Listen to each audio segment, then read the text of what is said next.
Okay, so recently I've had a lot of issues. My throttle body pedal wasn't working. It wouldn't rev up past 2,000 RPMs. And here's the fix.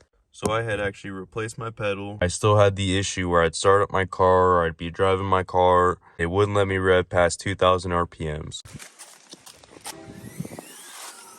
Here's proof, new throttle body. But what the fix was the mass airflow sensor. Whenever you put your new one in, just make sure that you do both sides at like the same time. Kind of just tighten one side a little bit and tighten the other, just the same amount. Yeah, make sure you go through a place that you can warranty it, like O'Reilly's, because those mass airflow sensors go bad pretty often. And I actually got that replaced for free. So I would go ahead and probably try to replace your mass airflow sensor first and save yourself some of the money.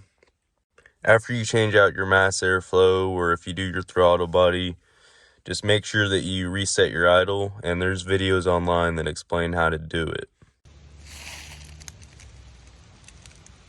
Yeah, if this video helped, be sure to like and subscribe, and I'll try to make some more videos on this car since it seems to always have something breaking on it.